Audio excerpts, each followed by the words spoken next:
Judge said, all right, you got a choice, young man. You either go to jail or go in the Marine Corps. Yeah. I said, I love that kind of story. That's true shit. Mhm. Kind of like getting shanghaied, but Yeah, it worked. yeah. Then there was one kid that he and his friend got drunk and said, hey, let's go sign up. And they did. that was Those were the good old days. Yeah. But now, Now it's not like that. no. The kid, everybody has a freaking quota nowadays. Well, they always had forever. They had they would, um,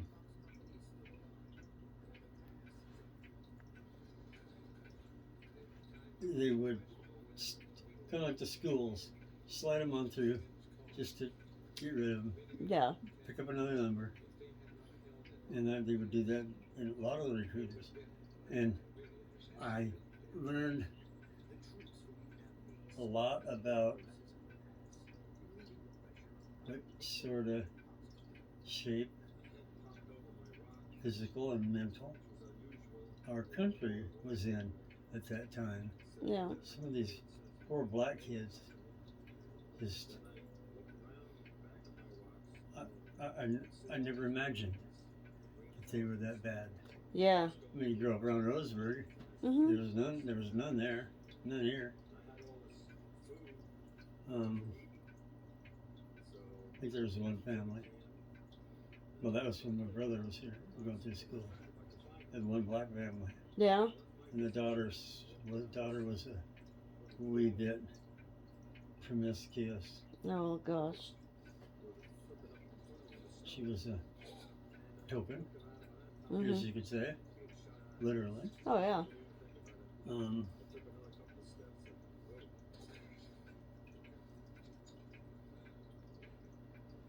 What was I gonna say?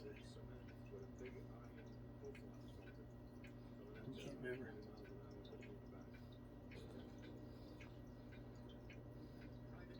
Yeah, it was the change. Mhm.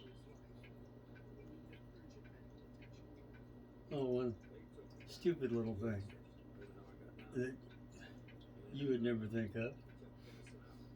I sure didn't think of it. I just did it.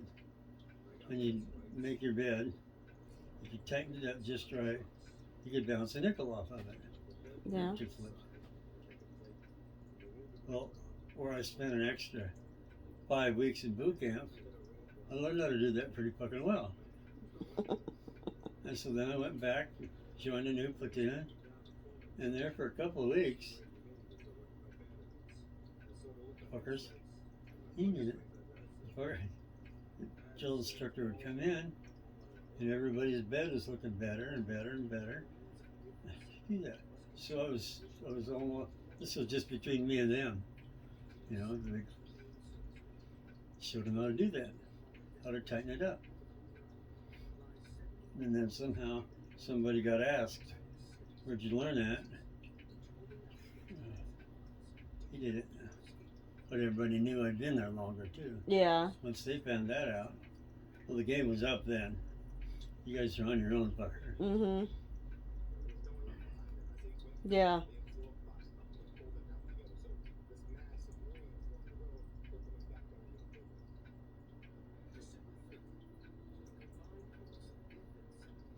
What's that guy's name? That actor. Emery. Like Arlie Emery or whatever. Ermy. Yeah. Arlie Ermy, yeah. So what's that? He was actually in the military too, He wasn't was he? in the Marine Corps. Yeah, that's what I thought.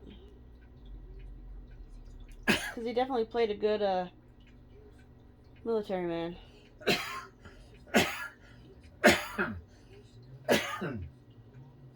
He was. If you look it up, I'm pretty sure.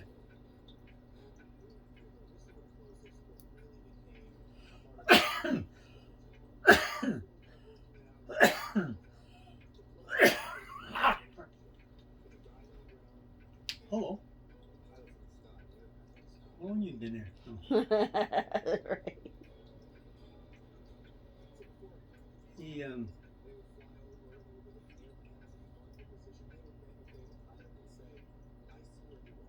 wasn't any. He was a good Marine Mhm. in real life, but he was not a discreet war hero type of Marine. Yeah.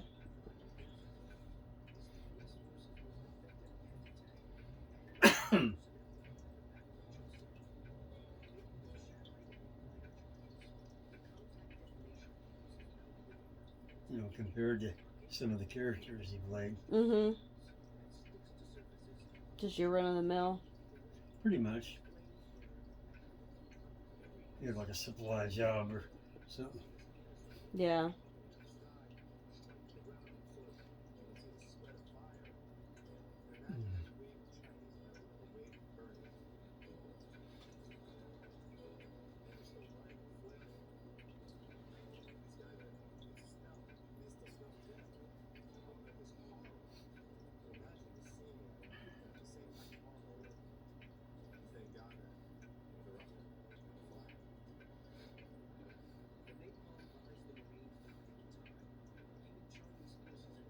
Napalm.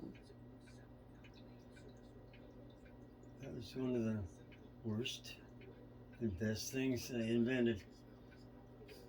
Yeah. Did the job, right? Yeah.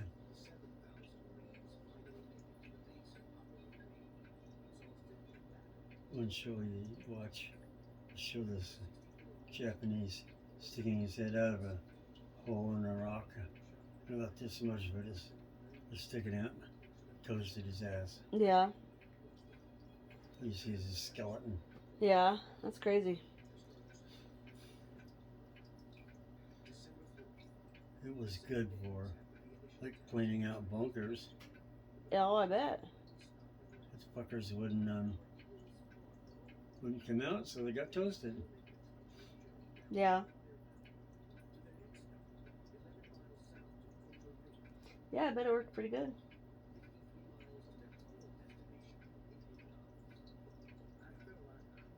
They could have used it in the jungles a lot better.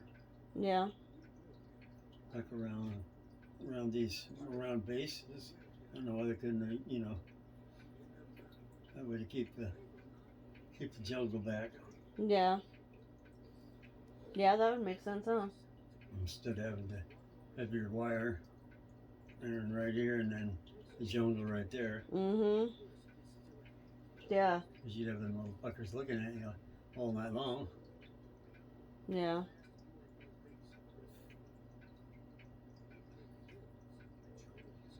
That's different from Agent Orange, isn't it? Yeah.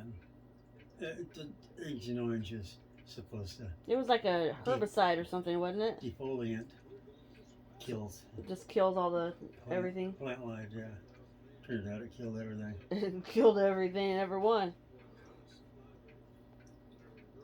I think it probably still does. I probably told you my favorite little adventure of all adventures over there was we were on what they call the line. We went through like this and then went around. Mhm. This was a train. We had training exercises. In the middle of a war. Yes. Well, yeah. And we couldn't have a magazine in our rifle. And it was fun because some of the guys that were with us they were old Corps. And they'd been there like 6 months. No, they were like machine gunners and had bandanas on their heads and, just, they were there. The dredges and they were hardcore grunts. Mhm. I don't like, get the guy, okay. They just shoot you just to look at you. Mhm. And where's your helmet? What helmet? They didn't wear helmets. Yeah. Most units didn't when you're sneaking around through the jungle. Mm-hmm. But anyway, turned out I was down on the, I was down on the end. The sun wide open all the way around. Mm-hmm. And then came along this real thick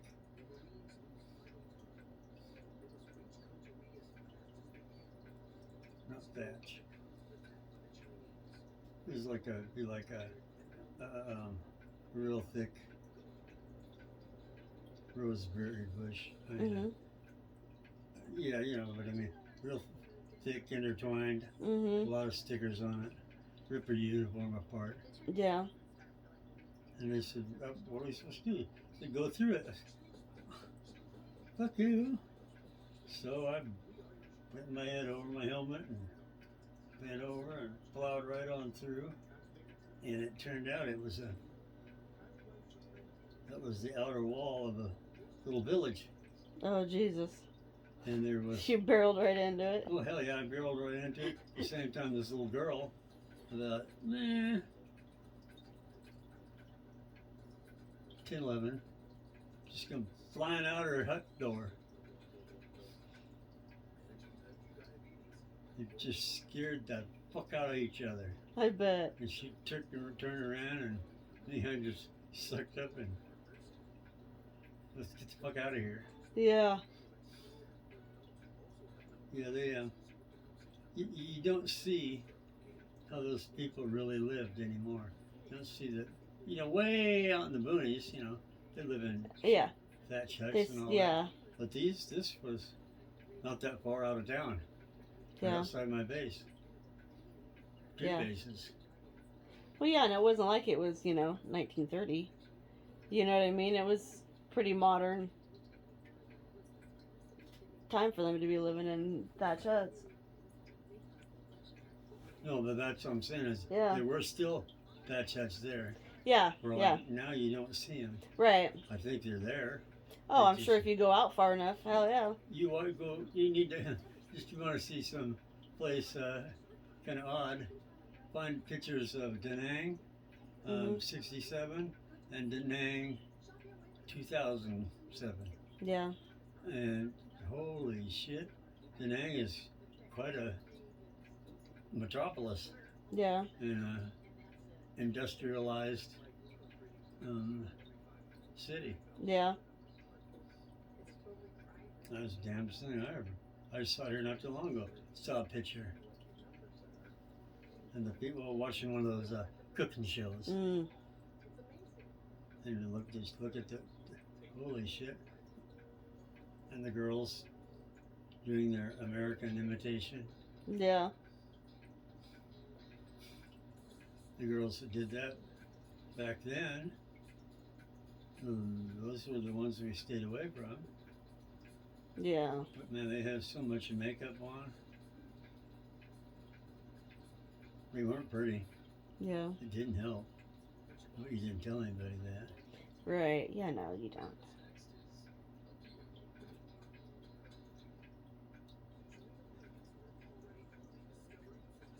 So were the people in the villages, they were just normal, like they didn't mess with you, so you didn't mess with them kind of a thing?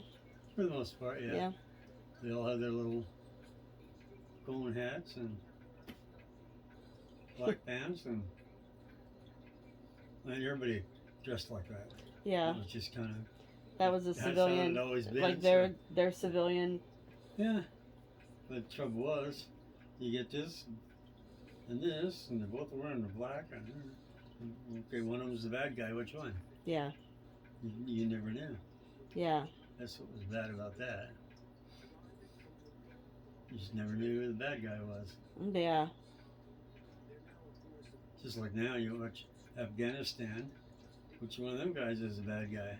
Right, yeah. They all wear the same dingy clothes. And Mm-hmm. Some are happy to see you and some aren't. yeah. I remember when I first got there, needed a haircut. So we all went down to these other guys had been there a while. So we went down to the barber shop.